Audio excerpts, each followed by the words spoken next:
Hi. Do you like reading? Me too. My name's Rachel and this is my reading room. Come on in.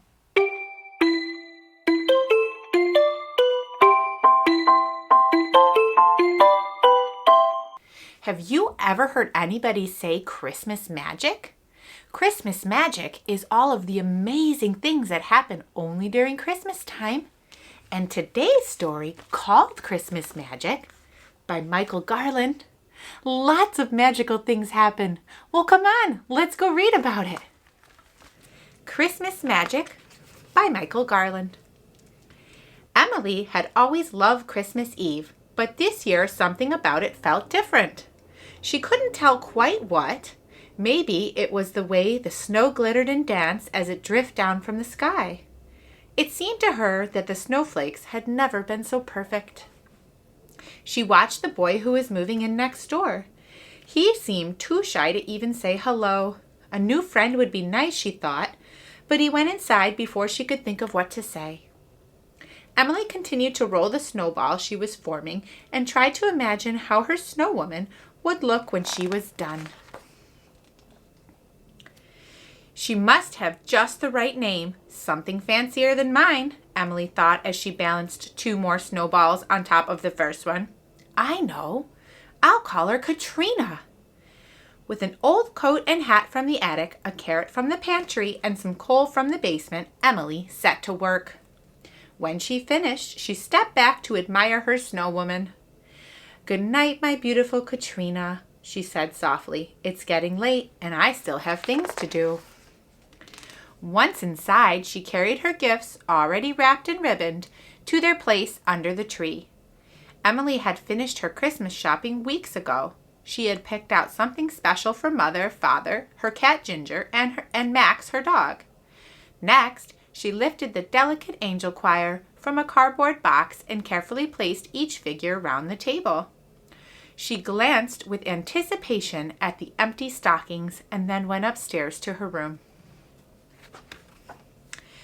Emily changed into her cozy nightgown and looked out the window to check on Katrina.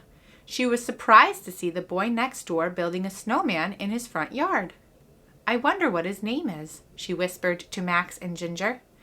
She was tempted to call out the window to the boy, but she didn't want him to think she had been spying.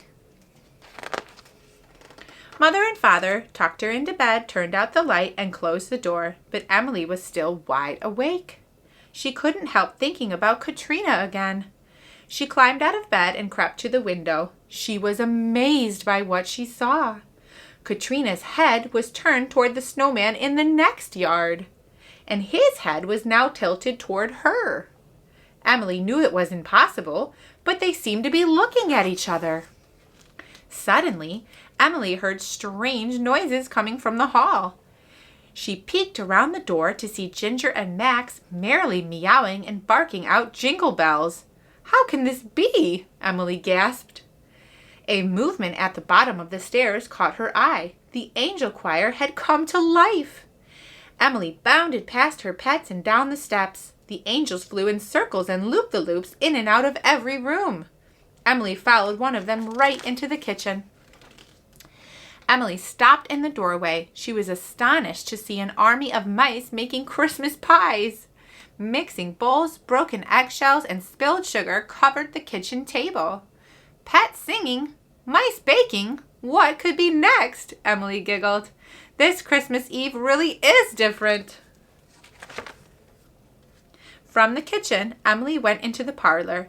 She was just in time to see the Christmas stockings jump down from the fireplace mantel and form a chorus line. With each kick, they spilled more of their goodies onto the floor. Then the Christmas tree started spinning slowly as if to join in. All the ornaments floated loose from the branches. The presents rose from the floor and began circling the tree.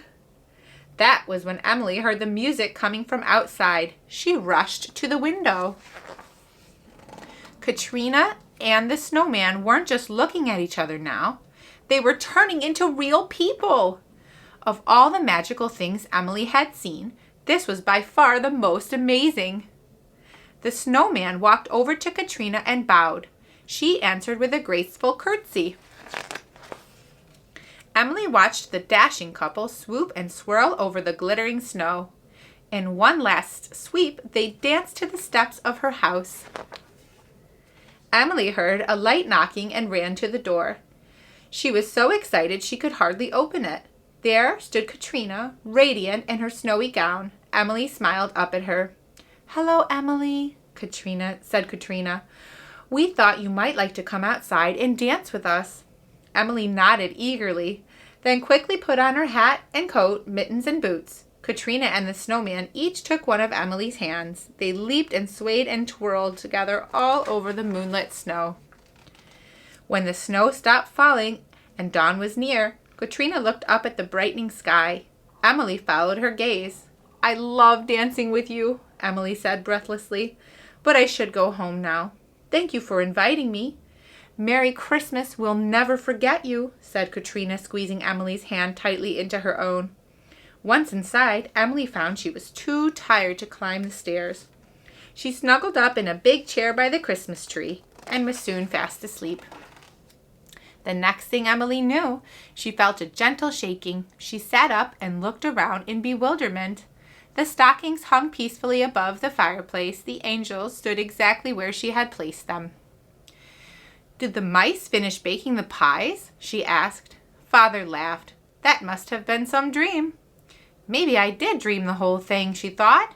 "There's only one way to find out." Emily pulled on her coat over her nightgown and ran outside. There, side by side on the sparkling snow, stood Katrina and the snowman. The boy from next door was there too. "I can't believe it," he whispered. "How did my snowman get all the way over here?" Emily grinned at him. "It was the Christmas magic," she whispered back. Katrina and the snowman didn't say anything, but Emily was sure their smiles were even wider than before. Well, I hope you get to experience some Christmas magic this year. And remember to like and follow along with Read Along with Rachel, where if you have a book, you have a friend, and I'm your friend too. Bye!